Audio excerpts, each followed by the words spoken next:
அல்ஹம்துலில்லா, இறைவனுடைய அருளால் நம்ம ஹெவன்சி கவுன்சிலிங்கில் நிறைய விஷயங்கள் பார்த்துட்டே வரோம். அதில் மிக முக்கியமான விஷயம் என்னன்னு பார்த்தீங்கன்னா, நம்மளுடைய எம்பவர்மெண்ட். எம்பவர்மெண்ட் அப்படின்னா என்ன அப்படின்னு பார்க்குறதுக்கு முன்னாடி, முதல்ல இன்னைக்கு உங்கள் எல்லாரையுமே ஒரு விஷயத்துக்குள்ளே நாம் கூப்பிட்டு போக போகிறோம். என்ன தெரியுமா? நம்ம இந்த உலகத்தில் நிறைய விஷயங்களை பார்க்க வேண்டியது இருக்குது. இந்த உலகத்தில் நாம் பார்க்க வேண்டிய விஷயங்கள் நிறைய இருக்குது. அதில் ஒன்றா நம்ம உங்களுக்கு கொடுக்க போகிறோம். அதில் மிக முக்கியமாக இஸ்லாமிய முறைப்படி, இறைவன் சொன்ன முறைப்படி ஒரு 19 விஷயங்களை இனி வரக்கூடிய 19 நாட்கள் நீங்கள் பார்க்க போகிறீங்க. அதில் முதல் நாள் தான் இந்த செஷன். சரியா? இப்போது என்னை பற்றி நான் சொல்லிக்கிறேன். நான் ஜன்னத்துல் பஹரியா, உங்கள் ஹெவன்சி கவுன்சிலிங்குடைய மெயின் அட்மின். நான் MSW முடிச்சுட்டு மெடிக்கல் அண்ட் சைக்காட்ரிக் ஃபீல்டில் ஒர்க் பண்ணிவிட்டு அதுக்கப்புறம் ஸ்டூடெண்ட்ஸ்க்கான சாஃப்ட் ஸ்கில் ஆப்டிடியூட் ட்ரைனிங் கொடுத்துட்டு இப்போ ஒரு 2 இயர்ஸாக நம்ம ஹெவன்சி கவுன்சிலிங்கை ரொம்ப ப்ராப்பராக இனிஷியேட் பண்ணி நடத்திட்டு வரோம். அதிகமாக counselling, coaching, training and psychotherapies இது எல்லாமே நம்ம கொடுத்துட்ருக்கோம். இப்போ நான் இன்றைக்கி உங்ககிட்ட பேச போகிற டாபிக் என்ன அப்படின்னா, empowerment as well as counselling. Counselling அப்படின்னா உங்களுக்கு தெரிஞ்சு என்ன? யாராவது சொல்ல முடியுமா? அல்ல டைப் பண்ண முடியுமா? கவுன்சிலிங்னு சொல்லுவீங்களே, கவுன்சிலிங்னா என்ன அப்படின்னு யாருக்காவது தெரியுமா?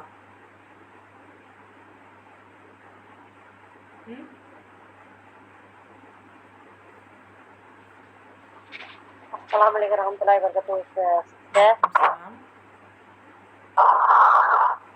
கவுன்சிலிங்னாக்கா ஒரு மனநிலை பாதிக்கப்பட்டவங்களுக்கு அவங்க கவுன்சிலிங் தரது மெமரி ஆயிட்டிங்.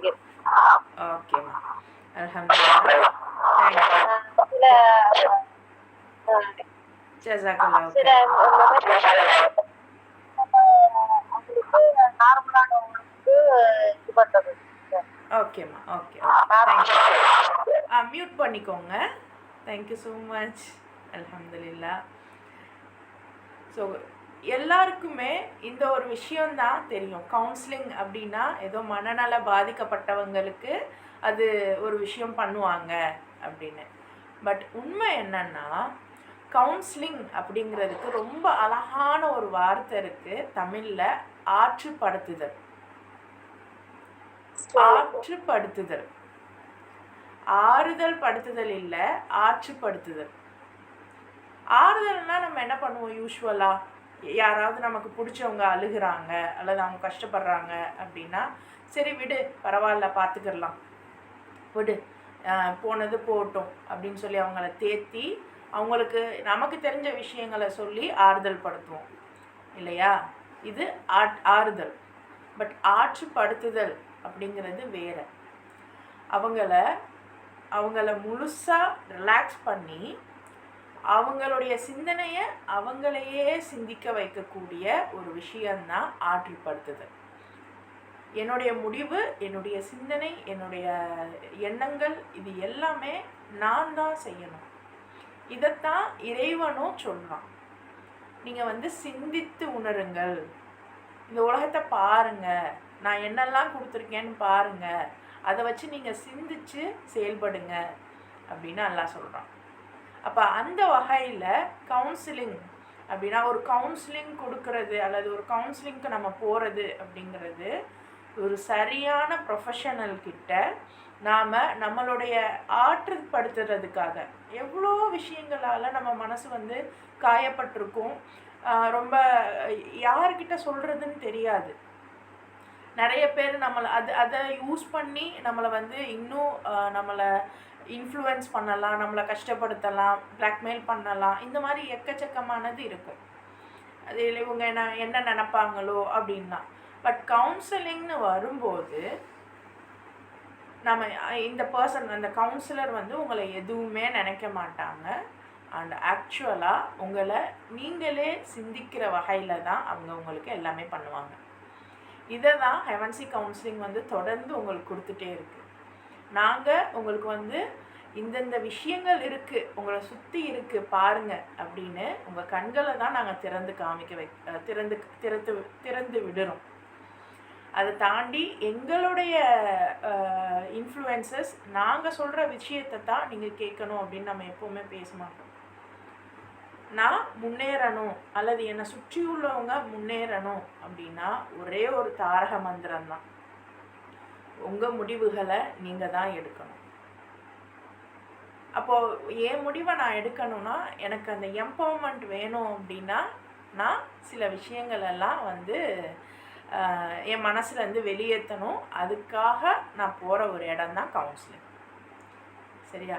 கவுன்சிலிங்கிறத இந்த நிமிஷத்துலேருந்து உங்கள் மைண்ட் நல்ல கிளாரிட்டி கொண்டு வந்துடுங்க. உங்கள் டெசிஷனை நீங்களே எடுக்கிறதுக்கு யார் ஹெல்ப் பண்ணுவா அப்படின்னா ஒரு கவுன்சிலிங் எக்ஸ்பர்ட் ஹெல்ப் பண்ணுவாங்க. சரியா?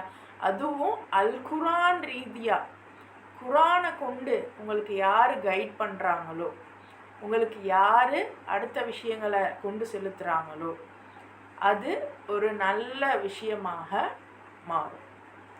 சரியா? So empowerment starts from counselling. என் மனசை நான் ஆறுதல் அடைஞ்சிட்டேன்னா என்னோடய எம்பவர்மெண்ட் தானாக அமையும். ஓகேவா? அல்ஹம்துலில்லாஹ். இப்போது mental health and emotional wellbeing அப்படின்னு ஒன்று இருக்குமா? அதாவது மென்டல் அப்படின்னோடனே நம்ம மைண்டு வந்து வேறு லெவலுக்கு யோசிச்சிடும் இல்லையா? என்ன யோசிக்குது? மென்டல் ஹெல்த்துன்னு சொல்கிறாங்களே அப்படின்னா என்ன, ஏதாவது யோசிக்குதா? எமோஷனல் வெல்பீயிங்னு இருக்கே அப்படின்னா என்ன அப்படின்னு யோசிக்குதா? மென்டல் ஹெல்த்னா என்ன? ஜஸ்ட் டைப் பண்ணுங்க பார்ப்போம். டைப் பண்ணுங்க மென்டல் ஹெல்த். மென்டல்னாக்கா ஒரு எம்ஐ போல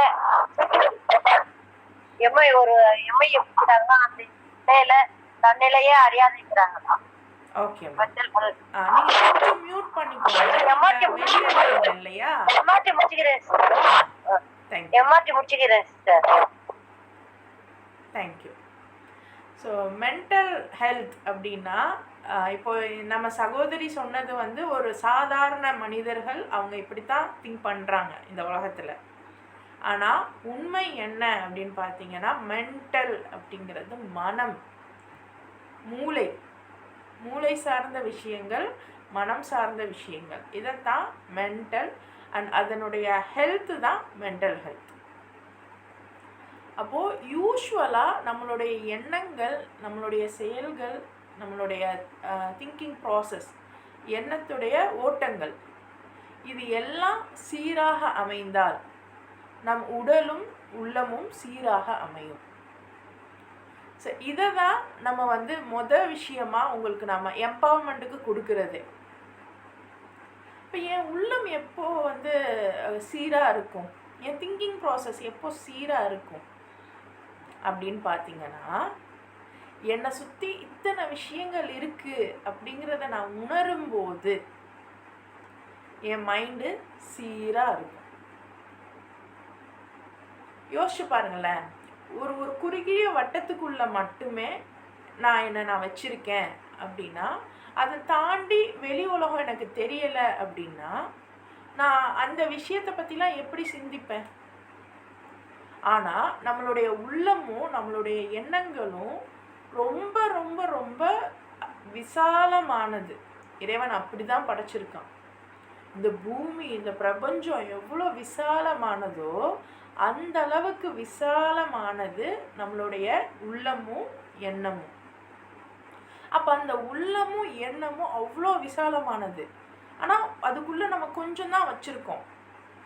அப்படின்னா இந்த நிறை குடம் தழும்பாது குறை குடம் சவுண்டு போடும்னு சொல்லுவாங்கள்ல, அந்த மாதிரி உங்கள் மனசில் எந்த விஷயமுமே இல்லை, எந்த ஒரு வெளி விஷயமே நாலேஜுமே இல்லை அப்படின்னா அப்போ உங்கள் மனசு கொஞ்சோன்னு இருக்கிற நாலேஜே எந்தெந்த இடத்துக்கு பயன்படுத்தணும்னு தெரியாமல் அது அப்படியே டான்ஸ் ஆடும். விச் மீன்ஸ் உங்கள் எண்ண ஓட்டங்கள், எண்ண ஊசலாட்டங்கள், தேவையில்லாத திங்கிங் ப்ராசஸ் இதெல்லாம் வரும்.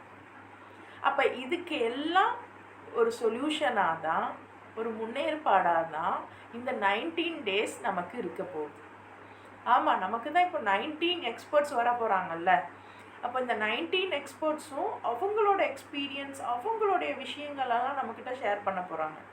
அப்போது நம்மளை சுற்றி இத்தனை விஷயங்கள் இருக்கா அப்படின்னு நம்ம யோசிக்கும்போது நமக்கு வேறு தாட் ப்ராசஸ்லாம் பெருசாக வராது. அப்போது இவ்வளோ விஷயங்கள் அதுதான், அதாவது ஒரு விஷயத்துக்காக நீங்கள் ரொம்ப இன்டெப்த்தாக போகணும்னு நான் சொல்லலை. ஆனால் உங்களை சுற்றி என்ன நடக்குதுங்கிற ஒரு சின்ன வெல்பீயிங்காவது கட்டாயம் இருக்கணும். ஏன்னா இன்றைக்கி நம்ம என்ன பண்ணுறோம் அப்படின்னு பார்த்தீங்கன்னா, மிக முக்கியமாக லேடிஸ் என்ன பண்ணுறோம் அப்படின்னா, நான் உண்டு, என் குழந்த, என் கணவர், இன்னும் நான் தொழுகிறேன், ஓதுறேன், நான் அல்லாவுக்காக எல்லாமே பண்ணுறேன், இதெல்லாம் ஓகே. ஆனால் அதை தாண்டி என்ன இருக்குன்னு நம்ம யோசிக்கவே மாட்டோம். ஆனால் அல்லாஹ் நமக்கு நிறைய பொறுப்புகளோடு படைச்சிருக்கான். அப்போ அந்த பொறுப்புகள் எல்லாம் செய்யலை அப்படின்னா என்ன ஆகும்? இப்போ யோசிச்சு பாருங்க, குக்கர் இருக்குது, நம்ம எல்லாம் லேடிஸாக இருக்கோம், மோஸ்ட் ப்ராபப்ளி லேடிஸ் இருக்கோம் அப்படிங்கிறதுனால நான் இதை சொல்கிறேன். குக்கர் இருக்குது, குக்கரில் அது ஒரு 3 லிட்டர் குக்கர் அப்படின்னா அந்த 3 லிட்டருக்கு தகுந்தாப்பில் நீங்கள் வச்சாதான் அது அழகாக அந்த பொருள் வேகும். அதை விட கம்மியாக வச்சா என்ன ஆகும்? தண்ணி பத்தலை ஏதோ ஆச்சுன்னா என்ன ஆகும்? அடிபிடிச்சு போயிடும். அப்போ அந்த மாதிரி தான் நம்மளோட எமோஷனல் வெல்பீயிங்குமே. உங்களுடைய அந்த எண்ணங்கள் விசாலமாகாத வரைக்கும், உங்களுடைய விஷன், உங்களுடைய பார்வை விசாலமாகாத வரைக்கும் இமோஷனல் வெல்பீயிங், மனநலத்தை நினச்சி கூட பார்க்க முடியாது. அப்போ மனநலம் வேணும்னா என்ன பண்ணணும்? என்னுடைய பார்வையை விசாலப்படுத்தணும். என்னோட அப்பா ஒரு வார்த்தை அடிக்கடி சொல்லுவாங்க, ரொம்ப சுயநலமாக இருக்காத, கொஞ்சம் பரந்த மனசோட இரு அப்படின்னு சின்ன வயசுலேருந்தே சொல்லுவாங்க. அப்போ எனக்கு அதெல்லாம் புரியலை. பட் ஆஃப்டர்வர்ட்ஸ் அதெல்லாம் சொல்லும்போது எனக்கு புரியுது. அப்போ எந்த அளவுக்கு நம்ம கொஞ்சம் பரந்த மனப்பான்மையோடு இருக்கோமோ, அந்த பரந்த மனப்பான்மை எனக்கு வேணும்னா எனக்கு இந்த உலகம் என்னன்னு தெரியணும். அது நம்ம லேடிஸ்கிட்ட இல்லாததுனால எனக்கு தெரிஞ்சது இந்த வீடு, இந்த கிச்சனு, இந்த சரௌண்டிங்கே முடிஞ்சு. அப்போ எனக்கு தெரிஞ்சதை வச்சு நான் உனக்கு சொல்கிறேன், நீ என் பேச்சை கேளு. இந்த மாதிரியான ஒரு ஆளுமை நம்மக்கிட்ட வர்றதுனால இமோஷனல் வெல்பீயிங், நம்மளுடைய அந்த உணர்வுகள் உடைய ஆரோக்கியம் எப்படி இருக்கும்னு நீங்கள் சிந்திச்சுக்கோங்க. சரியா? இப்போ அதுக்காக தான் நம்ம என்ன பண்ண போகிறோம், இந்த 19 டேஸுமே என்னுடைய இமோஷன் ஸ்ட்ராங் ஆகணும் அப்படிங்கிறதுக்காக 19 எக்ஸ்பர்ட்ஸுடைய வார்த்தைகளை நான் கேட்க போகிறேன். அந்த 19 எக்ஸ்பர்ட்ஸும் என்ன சொல்கிறாங்களோ அதுலேருந்து ஏதாவது ஒரு விஷயம் எனக்கு பிடிச்ச மாதிரி இருக்கும். அந்த பாதையில் நான் என்னுடைய பயணத்தை ஸ்டார்ட் பண்ண போகிறேன். இப்படி தான் வந்திருக்கிற ஒவ்வொருத்தரும் நினைக்கணும். சரியா? நினைக்கலாமா? நீங்கள்லாம் ரெடியா 19 டேஸ்க்கு? Good, super. இப்போது ஃபர்ஸ்ட் திங், சரி, மென்டல் ஹெல்த்து, இமோஷனல் வெல்பீயிங் இதெல்லாம் சொல்கிறீங்க.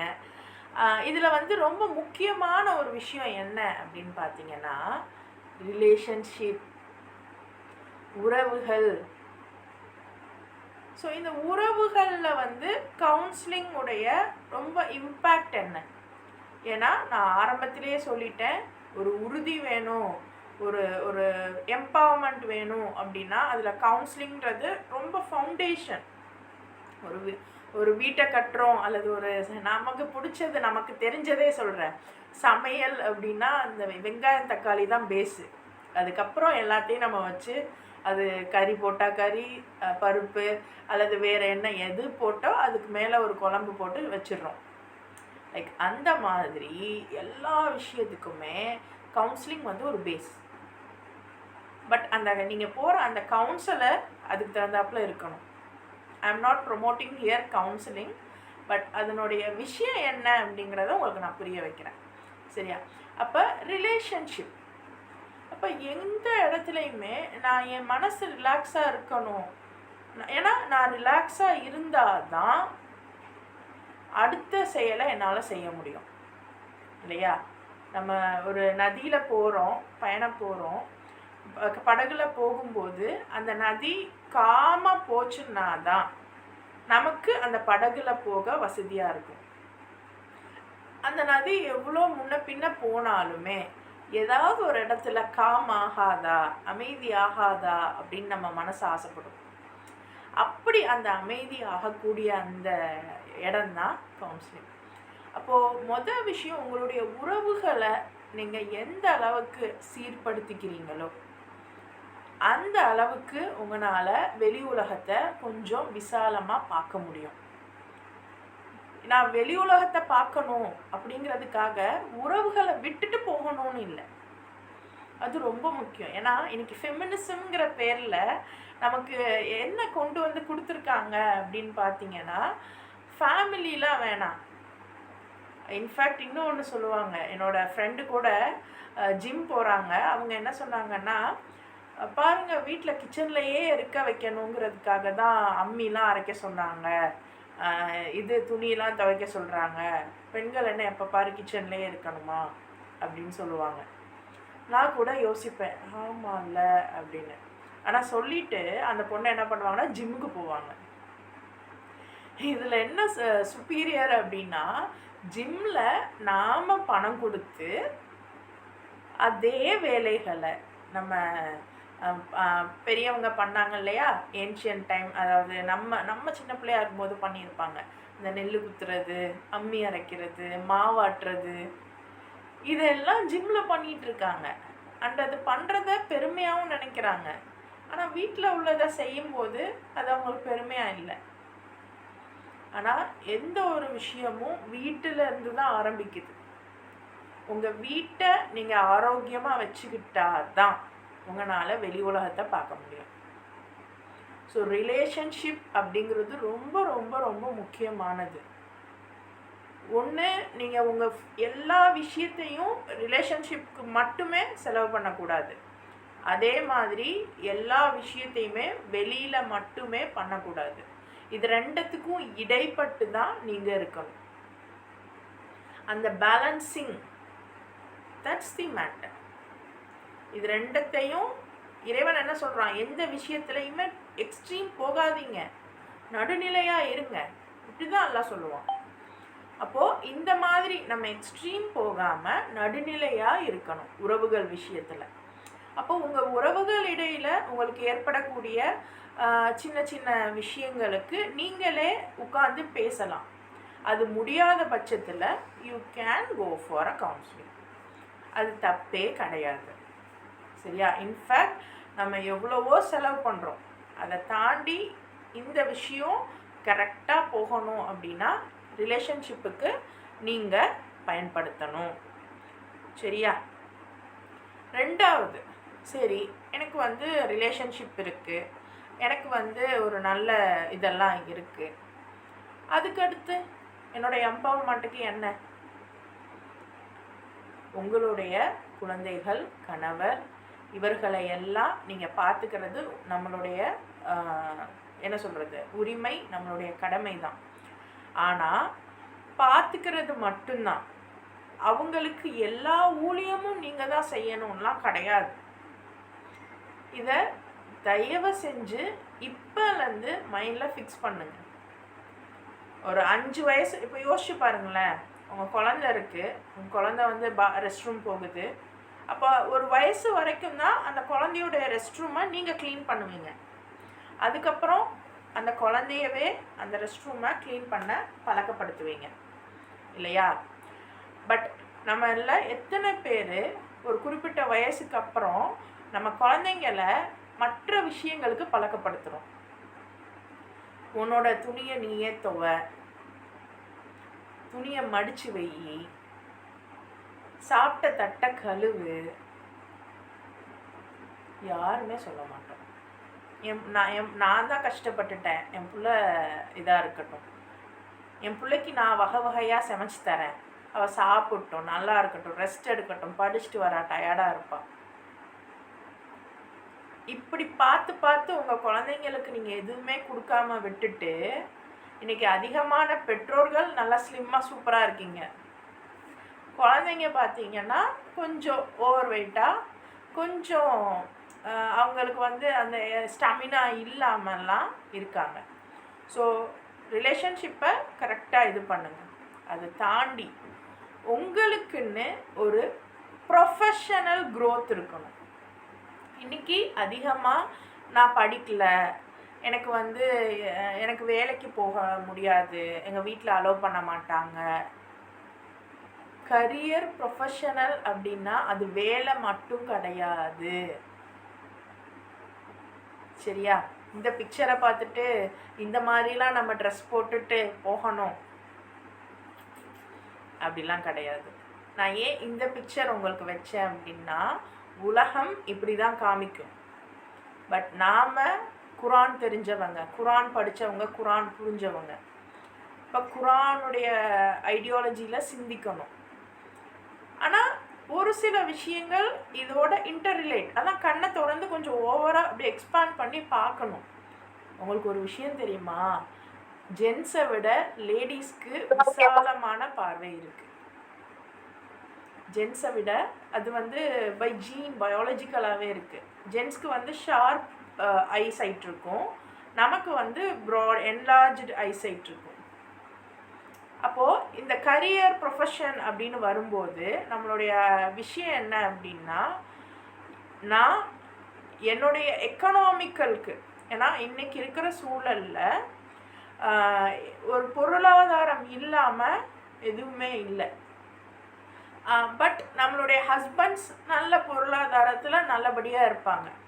ஸோ அப்படி இருந்தாலும் உங்களால் முடிஞ்சால் நீங்கள் சம்பாதிங்க. ஆர்எல்ஸ் உங்கள் கணவருடைய பொருளாதாரத்துக்கு எந்த அளவுக்கு உதவி பண்ண முடியுமோ அந்த அளவுக்கு, லைக் அவங்களோட கணக்கு வழக்கு பார்க்கலாம், அவங்களுடைய அந்த ப்ரொஃபஷனல் க்ரோத்துக்கு நீங்கள் ஹெல்ப் பண்ணலாம். நான்லாம் வந்து படிக்கும்போது அந்த மெயில் பண்ணுறது இதெல்லாம் கற்றுக்கும்போது நான் யோசித்தது ஒன்று தான், என் ஹஸ்பண்டுக்கு தேவைப்படும்ல, அவர் என்கிட்ட தானே இதெல்லாம் கேட்பார் அப்படின்லாம் நான் யோசித்தது உண்டு. சீரியஸ்லி இப்போ பார்த்தீங்கன்னா அவருக்கு என்னென்ன சைடு, அவரோட ப்ரொஃபஷனுக்கு என்னென்னலாம் தேவையோ டெக்னிக்கலாக அதெல்லாம் நான் தான் பண்ணுறேன். அப்போ நமக்கு ஒரு ஹாப்பினஸ் கிடைக்கும். நம்மளோட கரியர் நமக்கு விட ஹஸ்பண்ட் ஓரியன்டாக அவர் பின்னாடியே நம்ம இது பண்ணும்போது அவ்வளோ ஹாப்பியாக இருக்கும். அப்போ கரியர் அண்ட் ப்ரொஃபஷனல் க்ரோத் அப்படிங்கிறது வந்து உங்களை நீங்கள் நிர்வகிச்சுக்கிறதுக்கான ஒரு படியாக இருக்கும். உங்கள் ரிலேஷன்ஷிப் நல்லா மெயின்டைன் பண்ணிவிட்டு, அது மெயின்டைன் பண்ணிக்கிட்டே இருக்கும்போது உங்களோட கரியரையும் நீங்கள் சூஸ் பண்ணணும். நமக்கு நிறைய சஹாபிகளுடைய வரலாறெல்லாம் தெரியும், ஆனால் அதை நம்ம பெருசாக யோசிக்க மாட்டோம். ஆனால் ஒரே ஒரு விஷயம் நான் சொல்லிடுறேன், குரானில் அல்லாஹ் சொல்கிறான், பெண்களுக்கு சொத்துரிமை இருக்குது.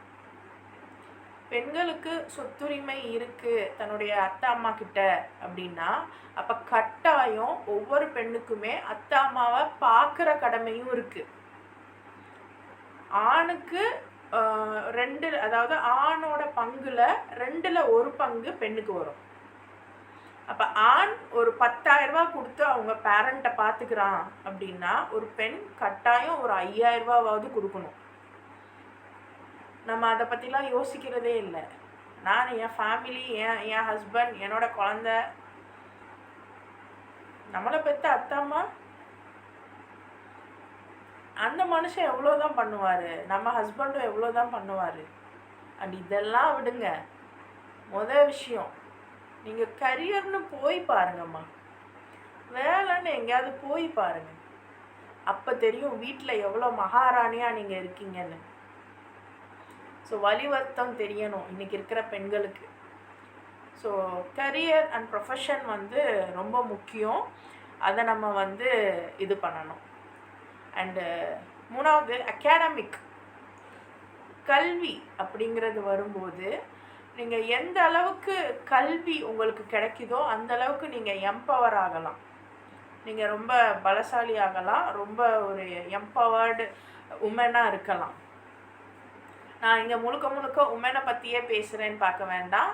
யாராக இருந்தாலும், மென் யாராக இருந்தாலும் எந்த அளவுக்கு கல்வி உங்களுக்கு இருக்கோ, கல்விங்கிறது நிறைய இன்ஃபர்மேஷன்ஸ் எனக்கு கிடைக்கிறது இல்லை. நான் இப்படின்னு நினச்சா எந்த இன்ஃபர்மேஷனை வேணால் நான் என்னோடய ஃபோன்லேருந்து எடுத்துப்பேன். அந்த இன்ஃபர்மேஷன் எடுக்கிறதுக்கு ஒரு கீவேர்டு, அதுதான் முக்கியம். எந்த இன்ஃபர்மேஷனை எதுக்கு பயன்படுத்தணுங்கிறது தான் முக்கியம்.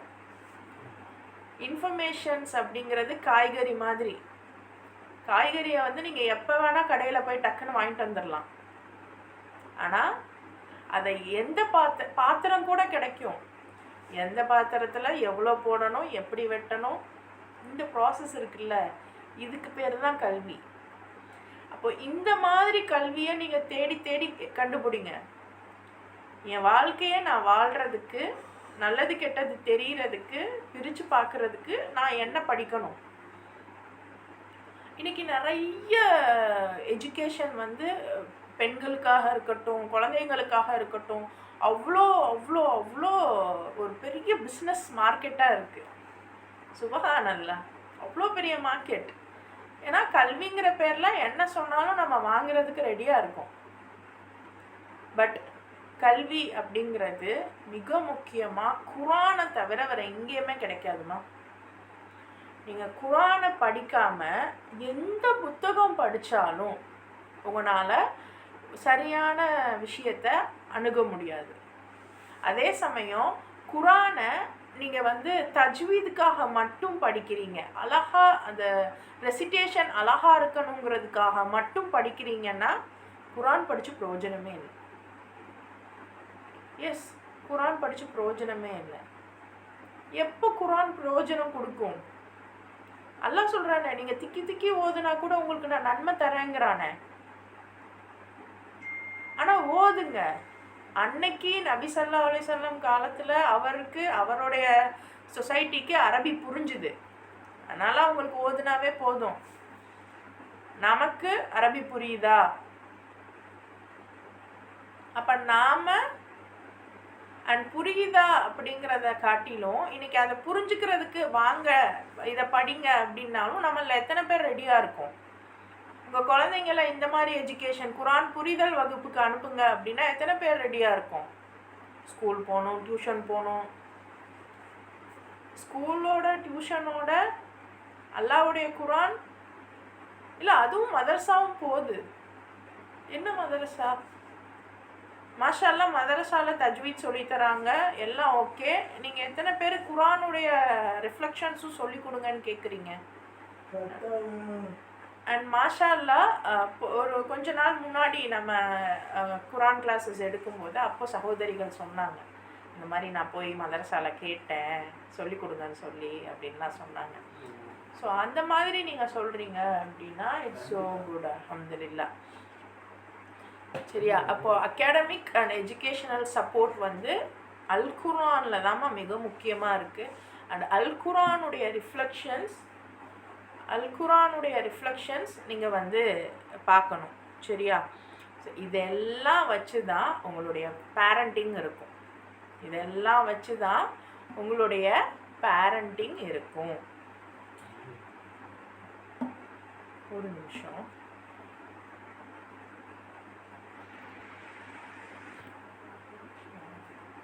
ஓகே, ஸோ இப்போ உங்கள் ஃபேமிலி டைனமிக்ஸ், உங்களோட பேரண்டிங் பற்றி உங்களுக்கு வேணும் அப்படின்னா மிக முக்கியமாக இந்த விஷயங்கள், உங்களுடைய கல்வி, உங்களுடைய ரிலேஷன்ஷிப், உங்களுடைய கரியர், இது மூணுத்தையுமே இன்டர் ரிலேட் பண்ணி ஒரு பிரிட்ஜ் பண்ணி தான் வரும். இத்தனை விஷயங்களையும் நீங்கள் கடந்து வரும்போது தான் ஒரு நல்ல பேரண்ட்டாக இருக்க முடியும். நான் நல்ல பேரண்ட்டாக இருக்கணும் அப்படின்னு நிறைய பேர் பேரண்டிங் கிளாஸ் கூட போகிறீங்க இல்லை, மாஷா அல்லாஹ். பட் என்ன தான் நீங்கள் பேரண்டிங் கிளாஸ் போனாலும் இவர் இல்லாமல் உங்களால் ஒன்றும் பண்ண முடியாது. எவர்? Personal growth. நீங்கள் உங்களை நீங்கள் செல்ஃப் டிஸ்கவரி பண்ணாமல், நீங்கள் யார் அப்படின்னு உங்களை நீங்கள் உணராமல் உங்கள் குழந்தைங்கள உங்களால் வளர்க்க முடியாது. அதனால தான் ஹெவன்சி கவுன்சிலிங் அதிகமாக நீங்கள் ரிலேட்டடாக உங்களை ஃபோக்கஸ் பண்ண விஷயங்களே, உண்மையில ஃபோக்கஸ் பண்ணுற விஷயங்களே நம்ம பண்ணுவோம். ஏன் அப்படின்னா அப்போ தான் உங்களை நீங்கள் ஃபோக்கஸ் பண்ண ஆரம்பிச்சிட்டிங்கன்னா ஆட்டோமேட்டிக்காக நீங்கள் உங்கள் குழந்தைக்கு ஒன்றுமே செய்ய வேணாமா, பட் உங்கள் குழந்தை உங்களை பார்ப்பாங்க. அப்போ என் அம்மா இப்படிலாம் இருக்காங்க, நாமளும் இப்படி தான் இருக்கணும் அப்படின்னு சொல்லி அவங்க ஆசைப்படுவாங்க. எஸ், பிகாஸ் நம்ம ஹெவன்சி கவுன்சிலிங்லேயுமே சொல்லியிருக்காங்க. நான் இவ்வளோ விஷயங்கள் பேசுகிறதெல்லாம் ப்ரூவனாக தான் நான் பேசுகிறேன். என்கிட்ட பேசின விஷயங்கள், என்கிட்ட மற்றவங்க ஷேர் பண்ண விஷயங்களை தான் நான் உங்ககிட்ட ஷேர் பண்ணுறேன். அப்போ அப்படிங்கிறப்போ ஒரு பொண்ணு சொல்கிறா, இந்த மாதிரி எங்கள் அம்மா வந்து எங்கள் அம்மா அவங்கள ரொம்ப செல்ஃப் கேர் பண்ணிக்கிறாங்க இப்போல்லாம், அதெல்லாம் நான் பார்க்குறேன். ஸோ அது மாதிரி நானும் இருக்கணும்னு ஆசைப்பட்றேன், எங்கள் அம்மா மாதிரி நான் இருக்கணும்னு ஆசைப்பட்றேன் அப்படின்னு சொல்லிட்டு அந்த பொண்ணு சொல்கிறாங்க. அப்போது அவங்க அம்மா 100 அட்வைஸ் பண்ணியிருப்பாங்க, அதெல்லாம் அவளுக்கு காதில் விழுவாது. பட் அவங்க அம்மா செய்கிற ஒரு செல்ஃப் கேர் ஆக்டிவிட்டி, அவங்க சமைச்சிக்கிட்டே இருக்கும்போது அவங்க எஜுகேஷன் ரிலேட்டடாக ஏதாவது ஐடியா வந்துச்சுன்னா டக்குன்னு வந்து எழுதுவாங்களாம். இது ஒரு சாதாரண விஷயம் அந்த அம்மாவை பொறுத்த வரைக்கும். ஆனால் அந்த பொண்ணு அதை பார்க்குறா, எங்கள் அம்மா பாரு எவ்வளோ ப்ரொடக்டிவாக இருக்காங்க அப்படின்னு. ஸோ எந்த அளவுக்கு உங்களோட பர்சனல் க்ரோத் உங்கள் குழந்தைக்கு நீங்கள் காமிக்கிறீங்களோ அந்த அளவுக்கு அவள் எஃபெக்டிவாக வளருவாள். அதை விட்டுட்டு இந்த ஊர் உலகம் சொல்கிற மாதிரி நான் தியாகம் பண்ணுறேன், என் குழந்தைக்காகத்தான் எல்லாம், என் குழந்தைக்கு அப்புறம்தான் எல்லாம், அப்படிலாம் நம்ம எதுவும் பண்ண வேண்டியதில்லை. அல்லாஹ் நம்மளை அதுக்காகவும் படைக்கலை. அல்லாஹ் நம்மளை படைச்சதோட நோக்கம் வேறு. we have to serve everyone in the society. இந்த உம்மத்தில் உள்ள ஒவ்வொருவருக்கும் நம்மளுடைய சர்வீஸ் வந்து இருக்கணும். அது எந்த வகையில் வேணாலும், நல்ல வகையில், அது ரொம்ப முக்கியம். ஸோ சரியான முறையில் நம்மளோட சர்வீஸ் இருக்கணும். ஸோ அதுக்கு நம்ம பர்சனல் க்ரோத் வந்து ரொம்ப முக்கியம். சரியா? ஸோ லைஃப்பில் மாற்றங்கள் வேணும் அப்படின்னா உங்களுக்கான சரியான வழிகாட்டுதல்களை நீங்கள் எடுத்துக்கிறலாம். உங்களுக்கான சரியான ஆற்றுப்படுத்துதல்களை அழுத்தி சொல்கிறேன், ஆறுதல் இல்லை, அட்வைஸ் இல்லை, ஆற்றுப்படுத்தணும். உங்களை காம் பண்ணி உங்களுடைய முடிவுகளை நீங்களே எடுக்கிற அளவுக்கு உங்களை வளர்த்து விடணும். அந்த மாதிரியான விஷயங்களை நீங்கள் தேர்ந்தெடுங்க. இன்னும் பார்த்தீங்க அப்படின்னா இதுக்காக வந்து நிறைய ரிசோர்ஸஸ் அண்ட் டூல்ஸஸ் இருக்குது. நீங்கள் எல்லாத்தையுமே யூடியூப்லேயும் ChatGPTலையும் கூகுள்லேயும் பார்க்குறதெல்லாம் உண்மை கிடையாது. அண்ட் ஆல்சோ பார்க்குற எல்லாருமே வந்து உங்களுக்கு வந்து நல்லதும் நினைக்க மாட்டாங்க. அப்போது இதுக்காகவே ப்ரொஃபஷனல்ஸ் இருக்கும் விஆர். ஸோ இதுக்காகவே உங்களுக்காகவே ப்ரொஃபஷனல்ஸ் இருக்கும். ஸோ கரெக்டாக நீங்கள் வந்து எந்த ஒரு தயக்கமும் வேண்டாம், எந்த ஒரு இதுவுமே வேண்டாம். உங்களை ரொம்ப பக்குவமான முறையில், நிதானமான முறையில் நம்ம வந்து இது பண்ணுவோம். So you can utilise the resources. So கவுன்சிலிங்கிறது கெட்ட வார்த்தை இல்லை, சரியா? பயப்படவும் வேணாம். அண்ட் நீங்கள் உங்கள் ஃபேமிலியில் சொல்கிறதுக்கும் தயங்க வேணாம்.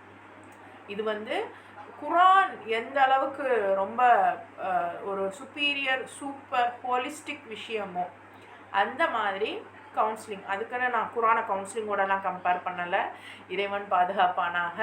பட் அது குரானை கொண்டு உங்ககிட்ட பேசக்கூடியவர்கள், கட்டாயம் உங்களை சிந்திக்க வைக்கக்கூடியவர்கள், இவர்களை நம்பி நீங்கள் கவுன்சிலிங் போகலாம். It's a good tool. சரியா?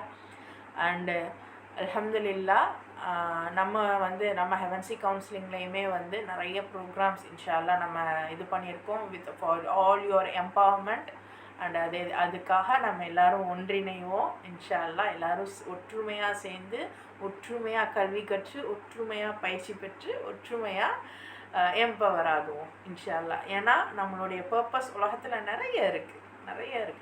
நிறைய விஷயங்கள் செய்ய வேண்டியது இருக்குது இன்ஷால்லா. சரியா? அல்ஹம்துலில்லாஹ். அஸ்ஸலாமு அலைக்கும் வரஹ்மத்துல்லாஹி வபரகாத்துஹு. அல்ஹம்துலில்லாஹ். ஸோ இன்றைக்கான செஷன் நான் உங்களுக்கு கொடுத்துட்டேன்னு நினைக்கிறேன். உங்களுடைய கருத்துக்களை நீங்கள் ஷேர் பண்ணலாம்.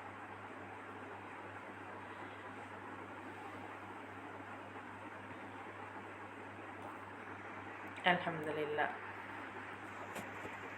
ஸோ உங்களுடைய கருத்துக்கள் இருக்கா? ஷேர் பண்ணுறீங்களா?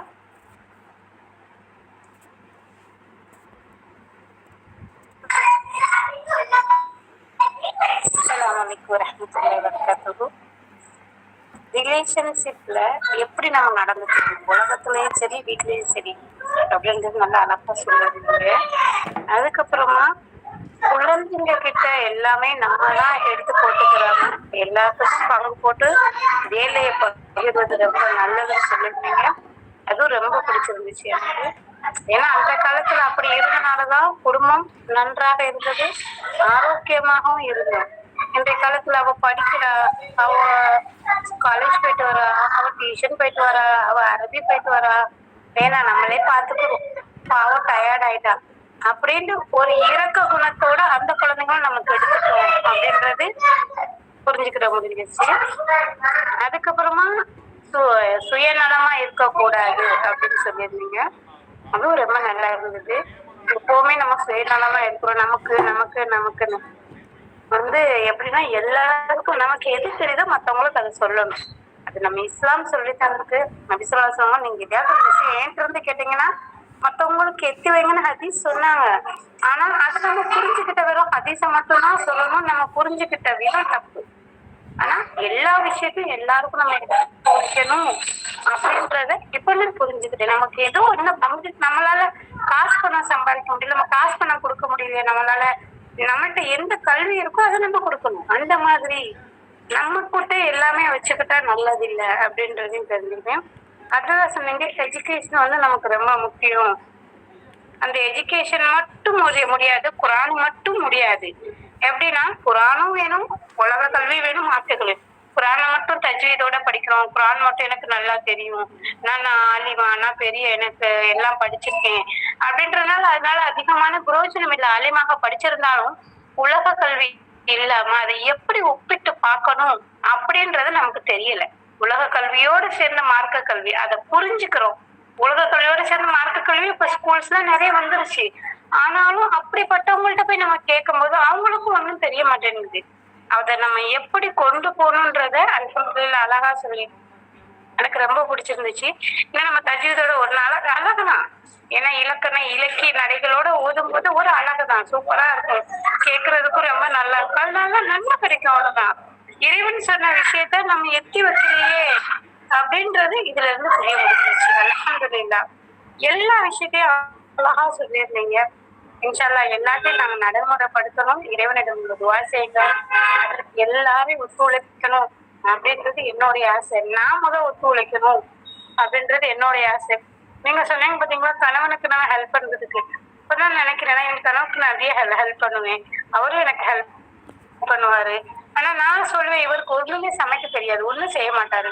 ஆனா ஒண்ணுமே செய்யலங்கும் போது காலையில இருந்து யோசிச்சு பார்த்தா நிறைய விஷயம் எனக்காண்டி அவர் செஞ்சிருக்காரு அப்படின்னு தோணுது.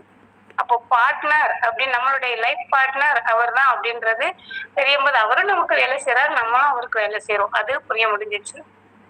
அதுக்கப்புறமா என்ன புரிஞ்சுக்கிட்டேன் அப்படின்னு பார்த்தோம்னா, எல்லாமே நான் தான் செய்யணும் அப்படின்றத நம்ம தவிர்க்கணும் அப்படின்றத தெரிஞ்சுக்கிட்டேன். அல்ஹம்துலில்லாஹ். அல்லாஹ் தஆலா நம்ம அனைவருக்கும் அதிகமான இன்னொன்னு என்னட்ட இருக்க ஒரு கெட்ட பழக்கம்னா நேரம் இல்லை அப்படின்றேன். இப்ப நேரம் இல்லாததுக்கு காரணம் என்னன்றத இன்னைக்கு புரிஞ்சிச்சு. ஏன்னா எல்லாத்தையுமே நானே எடுத்து பார்க்கும்போது எனக்கு நேரம் கிடைக்கும் அப்படின்றத புரிஞ்சுக்கிட்டேன். எல்லாருக்கும் பகிர்ந்து கொடுக்கும்போது எனக்கும் அதிகமான நேரங்கள் கிடைக்கும் அப்படின்றத புரிஞ்சிருக்கேன். அல்ஹம்துலில்லாஹ். அல்ஹம்துலில்லாஹ். அல்ஹம்துலில்லாஹ். நான் சொன்னதோடைய டேக்அவே மாதிரி அழகாக சொல்லிட்டீங்க. அல்ஹம்துலில்லாஹ். ஜஸாக்கல்லாஹு கைர். சூப்பர். வேறு யாராவது உங்களுடைய கருத்துக்கள் ஷேர் பண்ணுறீங்களா? இந்த 19 டேஸும் நீங்கள் வருவீங்களா?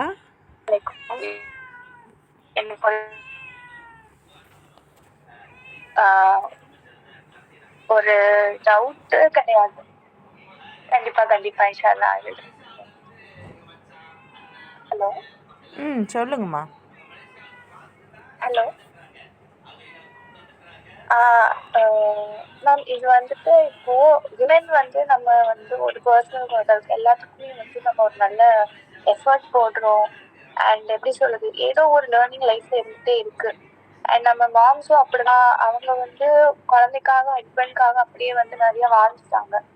இப்போ நமக்கு அந்த எக்ஸ்பீரியன்ஸ் கிடைக்குது, அந்த நாலேஜ் கிடைச்சாலுமே பெரியவங்களா இருக்கட்டும், யாரா இருக்கட்டும், மென்னுக்கு வந்து மென் ஒரு உமனுக்கு எவ்வளவு இம்பார்ட்டன்ஸ் கொடுக்கணும் அப்படின்னு சொல்லி அவங்களும் அவங்க குழந்தைங்கள வளர்க்கல.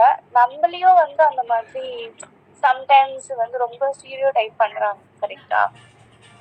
ஏன் வந்து நமக்கே நம்ம பண்ற வேலை ரொம்ப சலிப்பாகுது அப்படின்னா, ஒரு வீட்டு வேலையை வந்து ஒரு பெரிய விஷயமா யாருமே மதிக்கிறதே கிடையாது. ஒரு சமையலா இருக்கட்டும், ஒரு பாத்திரம் தேய்க்கிறதா இருக்கட்டும், நீங்க வந்துட்டு சொன்னீங்க அந்த டைம்ல அம்மிக்கல்ல பண்ணாங்க, அது நமக்கு ஒரு ஆக்டிவிட்டி தான்.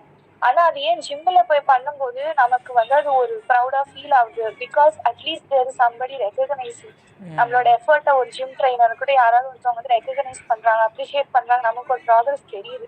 பட் வீட்டுல இருக்க ஆம்பளைங்க வந்து they are very blind to it. அப்படிங்கிற போது நமக்கு ஒரு மோட்டிவேஷன் கிடைக்கிறது இல்லை. எது பண்ணாலும் என்ன பண்றது, என்ன பிரயோஜனம், அப்படியே ஒரு மைண்ட் செட் வந்து போயிடுது. ஸோ எனக்கு எப்படி ஃபீல் ஆகுது, கம்யூனிட்டியில வந்து நம்ம விமன் எம்பவர் பண்றதையும் தாண்டி மென்ன வந்து இன்னும் நம்ம அவேர்னஸ் கொண்டு வரணும். How to treat better in Islam. ஏன்னா வந்து நம்மளோட ஹுசூர் தெரியும், ஸல்லல்லாஹு அலைஹி வஸல்லம். அவர் வந்து எவ்வளோ ஒரு கைண்டான ஒரு, அவர் மாதிரி வந்து விமன் யாருமே ட்ரீட் பண்ணது கிடையாது. It's best example. ஆனா இஸ்லாம்ல வந்து மென்னு சொன்னா விமன் எல்லாம் கேட்கணும், அந்த மாதிரி ஒரு ஸ்டீரியோ டைப் தான் கொண்டு வந்துட்டாங்க ஒரு குரானிக் ஹதீஸ்ல எடுத்துட்டு. ஆனா மென்னோட ரெஸ்பான்சிபிலிட்டி என்ன, அதாவது இமோஷனல் ரெஸ்பான்சிபிலிட்டி, ஸ்பிரிச்சுவல் ரெஸ்பான்சிபிலிட்டி, அல் கவ்வாம் அப்படி சொல்றாங்க. கரெக்டா? அது வந்து நம்ம கல்ச்சரெல்லாம் யாருமே அது சொல்லி கொடுக்கறது கிடையாது. நம்ம அதை எதிர்த்து நம்ம சொல்லி கொடுக்கணும் அப்படின்னாலும் யாரும் நம்மள மதிக்கிறதும் கிடையாது. ஸோ இதை எப்படி நம்ம லைஃப்ல இம்ப்ளிமெண்ட் பண்ணலாம், எப்படி மாஷா அல்லாஹ். இது பண்ணலாம், கண்டிப்பா இல்ல நம்மளே நம்மள வந்து எப்படி அதுல இருந்து வெளியில எடுத்துட்டு வரலாம், இதுக்கு ஏதாவது சொல்லுங்களேன். அல்ஹம்துலில்லாஹ். எஸ். ஸோ அலிஃபியா சிஸ்டர்லாம் வந்து she is a new mom for a boy. So என்ன இப்போ நம்ம ஹெவன்சி கவுன்சிலிங் வந்து எதை நோக்கி பயணப்படுது அப்படிங்கிறதுடைய ஒரு பேசிக் விஷயமாக அவங்க ஒரு வார்த்தை கேட்டாங்க. அதாவது பசங்களுக்கு அவங்க பேரண்ட் வந்து சொல்லியே தரலை. ரெண்டாவது, இன்றைக்கி இருக்கிற எந்த ஹதீஸ் எந்த இது எடுத்து பாருங்களேன், தே ஆல் சேட் பெண்கள்லாம் வந்து ஆண்களுக்கு கீழே. அது வந்து தப்பு கிடையாது, குரானில் சொல்கிறது வேறு. பட் இந்த மனிதர்கள் ஆலிம்கள் சரி, மற்ற ஆட்கள் சொல்கிறதும் சரி, கொஞ்சம் வித்தியாசமாக இருக்கும். ஆனால் இந்த ஆண்கள் எல்லாம் பெண்கள் கையிலேருந்து தான் வளர்கிறாங்க. ஸோ அம்மாக்களுக்கு தெரியாத விஷயங்கள், அம்மாக்கள் பசங்களை கொண்டு வராதது தான் இங்கே இஷ்யூவாக இருக்குது. ஸோ அதனால தான் இப்போ நீங்கள் அம்மாக்களாக இருக்கீங்க. ஸோ நீங்கள் செய்கிற விஷயங்களை உங்கள் பசங்க இது பண்ணுவாங்க. ஸோ எஸ், நீங்கள் சொன்னீங்க இல்லையா அந்த ரெக்கக்னேஷன், அந்த ரெக்கக்னேஷன். ஸோ அதனால தான் நம்ம சொன்னோம், இப்போ வீட்டில் ஒரு ஒர்க் இருக்குது அப்படின்னா இப்போல்லாம் நிறைய அம்மாக்கள் வந்து செய்ய ஆரம்பிச்சிட்டாங்க. தன்னுடைய பையனே வந்து தோசை ஊற்ற சொல்கிறது, அண்டு தோசை ஊற்றும் போது அவங்கள என்கரேஜ் பண்ணுறது, லைக் இந்த மாதிரி. அப்போது நம்ம தோசை ஊற்றும் போது அம்மா என்கரேஜ் பண்ணுறாங்க, அப்போ அது ஒரு பெரிய டாஸ்க் போல் அப்படின்னு அந்த பையன் நினப்பான். வீடு கூட்டும்போது அந்த பையனுக்கு ஒரு ஒர்க் கொடுத்துட்டு, அந்த பொண்ணுக்கு ஒரு ஒர்க்கை கொடுத்துட்டு, அதுக்கு நம்ம என்கரேஜ் பண்ணும்போது செம்ம சூப்பர் அப்படின்லாம் என்கரேஜ் பண்ணும்போது அவங்க நினப்பாங்க இது வந்து பெரிய ஒர்க் போல். ஸோ அப்படி தான் நம்ம வந்து அவங்களுக்கு இது பண்ண முடியும். பிகாஸ் நம்மளுடைய ஹஸ்பண்ட், நம்மளுடைய ஆட்கள் எல்லாமே வந்து அவங்க அம்மாவுடைய வளர்ப்பு. ஸோ நம்ம வந்து அல்ஹம்துலில்லாஹ் இருக்கிற வரைக்கும் அவங்க நமக்கு எவ்வளோ கொடுக்குறாங்களோ அதை நம்ம யூட்டிலைஸ் பண்ணிக்கிறலாம். பட் நம்ம பசங்களை நம்ம இது பண்ணும்போது ஷீ டுக் தட் பாயிண்ட், அந்த ரெக்கக்னேஷன். எனக்கு வீட்டில் கிடைக்கல, அங்கே கிடைக்குது. ஸோ அந்த ரெக்கக்னேஷன்ஸை இனிமேல் நாம தான் கொடுக்கணும்.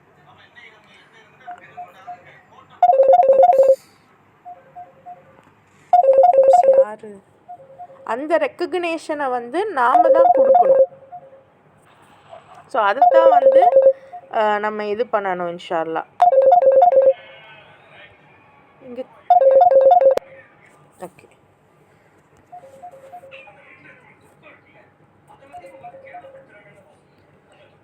So I hope Alifiya sister உங்களோட இதுக்கு நான் ஆன்சர் பண்ணிட்டேன்னு நினைக்கிறேன். Is is okay? கண்டிப்பா. அண்ட் மற்ற சிஸ்டர்ஸ்க்கும் வந்து நீங்க அப்பப்போ கண்டிப்பா இது வந்து நான் விசிட் பண்றேன். எனக்கு ஒரு பையன் தான், அதனால கண்டிப்பா எனக்கு வந்து இன்ஷால்லா அவன் இந்த மாதிரி வளர்க்கணும்னு தான் எனக்கு ஆசை. பட் இன்னுமே நிறைய மாம்ஸ் வந்துட்டு அந்த ஒரு ஸ்டீரியோ டைப்பா இருக்காங்க. நம்ம அந்த மாதிரி அடுத்த ஜெனரேஷனுக்கு கொண்டு போயிடக்கூடாது. எஸ் அல்ஹம்துலில்லாஹ். எஸ், அவங்க சொன்ன மாதிரி எந்தெந்த விஷயங்கள்லாம் எனக்கு கிடைக்கலையோ அதை நான் இந்த உலகத்துக்கு தரப்போகிறேன். அதுதான் இந்த எம்பவர்மெண்ட். எந்தெந்த விஷயத்துக்காகலாம் நான் ஏங்குனேனோ அதை இந்த உலகத்துக்கு நான் தரப்போகிறேன். அதுதான் இந்த எம்பவர்மெண்ட். ஸோ அப்படி வந்து நம்ம இதை கொண்டு போவோம். அதுக்காகத்தான் இந்த 19 நாட்கள். ஸோ இந்த 19 நாட்களுமே ஒவ்வொரு ட்ரெயினர்ஸ் ஒவ்வொரு விஷயங்களை உங்களுக்கு சொல்ல போகிறாங்க. அப்படிங்கிறப்போ ஒவ்வொரு இடத்துல உங்களுக்கு ஒவ்வொரு விஷயங்கள் கிடைக்கும். சரியா? இன்றைக்கான செஷன் உங்களுக்கு சாட்டிஸ்ஃபையாக இருந்திருக்கும்னு நினைக்கிறேன். உங்களுடைய ஃபீட்பேக்ஸை எனக்கு ஷேர் பண்ணுங்கள். அண்டு தொடர்ந்து வாங்க. இறைவனுடைய அருளால் நம்ம தொடர்ந்து பயணிப்போம், ஒற்றுமையாக பயணிப்போம், எம்பவர்டு சூப்பர் உமனாக மாறுவோம் இன்ஷா அல்லாஹ். வேறு உங்களுடைய கருத்துக்கள் ஏதாவது இருக்கா மற்ற சிஸ்டர்ஸ்? ஆக்சுவலாக செஷன் முடிஞ்சுது. 30 minutes கரெக்டாக நான் முடிச்சிட்டேன்னு நினைக்கிறேன். அண்ட் ஆஃப்டர்வர்ட்ஸ் நம்ம ஒரு ரெஃப்ளெக்ஷன்ஸ் தான் பார்க்குறோம். ஓகே, சரி, அல்ஹம்துலில்லாஹ். தொடர்ந்து வாங்க. 19 days உங்களுக்கான நல்ல விஷயங்கள் கிடைக்கும்னு நம்புகிறேன். நாளைக்கு இதே மாதிரி 7:45க்கு நம்ம சந்திக்கலாம். அஸ்ஸலாமு அலைக்கும் வரஹ்மத்துல்லாஹி வபரகாத்துஹு.